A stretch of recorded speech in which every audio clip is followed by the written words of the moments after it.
Hello everyone, I am Sarita Srivastava from Mahatma Gandhi Shikshan Sansthan. Now I am going to teach Hindi Standard 3. Mahatma Gandhi शिक्षण संस्थान के YouTube channel पर आपका हार्दिक स्वागत है।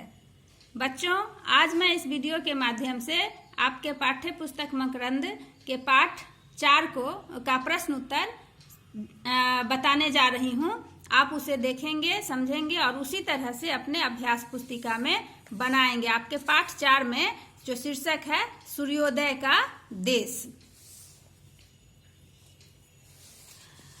बच्चों, सूर्योदय का देश प्रश्न उत्तर।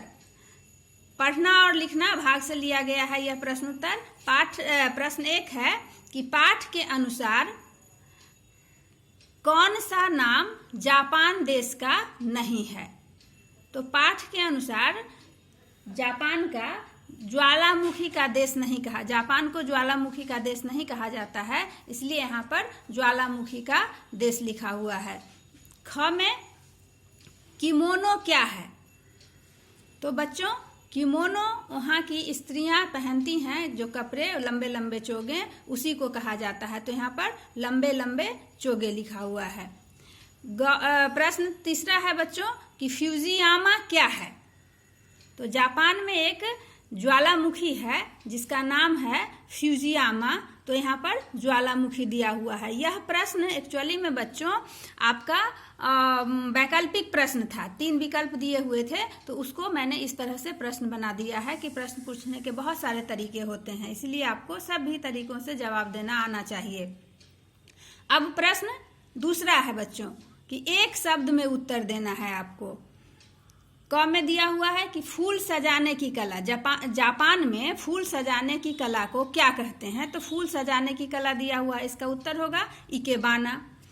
2 है जापानी स्त्रियों का चोगा। तो जापानी स्त्रियां जो पहनती हैं चोगा, उसको क्या कहते हैं। तो किमोनो।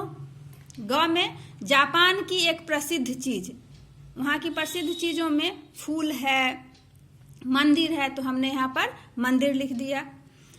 घ में बच्चों अधिकांश जापानियों का धर्म। वहाँ अधिकांश जापानी बौद्ध धर्म को मानने वाले होते हैं, इसलिए यहाँ पर मैंने एक शब्द में इसका जवाब लिखा बौद्ध धर्म। अगला प्रश्न में है बच्चों कि नीचे दिए गए प्रश्नों के उत्तर लिखिए।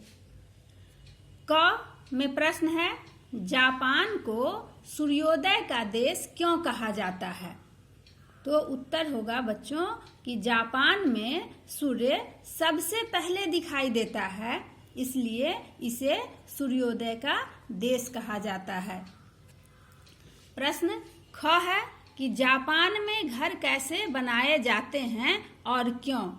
बच्चों, जापान में हमेशा भूकंप आते रहता है, ज्वालामुखी है, फटता है, इसके कारण भी धरती में कंपन होती हैं। इसीलिए बच्चों इसका उत्तर होगा कि जापान में घर और इमारतें भूकंप रोधी बनाए जाते हैं, क्योंकि जापान में अक्सर भूकंप आते रहते हैं।